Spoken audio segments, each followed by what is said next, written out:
اور تمہارے لیے چوپایوں میں بھی مقام عبرت و غور ہے کہ ان کے پیٹوں میں جو گوبر اور لہو ہے اس کے درمیان سے نکال کر ہم تم کو خالص دودھ پلاتے ہیں جو پینے والوں کے لیے خوشگوار ہے، اور کھجور اور انگور کے میووں سے بھی تم پینے کی چیزیں تیار کرتے ہو کہ ان سے شراب بناتے ہو اور عمدہ رزق کھاتے ہو۔ جو لوگ سمجھ رکھتے ہیں ان کے لیے ان چیزوں میں نشانی ہے۔ اور تمہارے پروردگار نے شہد کی مکھی کو ارشاد فرمایا کہ پہاڑوں میں اور درختوں میں اور اونچی اونچی چھتریوں میں جو لوگ بناتے ہیں گھر بنا،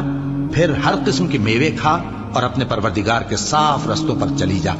اس کے پیٹ سے پینے کی چیز نکلتی ہے جس کے مختلف رنگ ہوتے ہیں، اس میں لوگوں کے لیے شفا ہے، بے شک سوچنے والوں کے لیے اس میں بھی نشانی ہے۔ اور اللہ ہی نے تم کو پیدا کیا، پھر وہی تم کو موت دیتا ہے، اور تم میں بعض ایسے ہوتے ہیں کہ نہایت خراب عمر کو پہنچ جاتے ہیں تاکہ بہت کچھ جاننے کے بعد ہر چیز سے بے علم ہو جائیں۔ بے شک اللہ سب کچھ جاننے والا ہے، قدرت والا ہے۔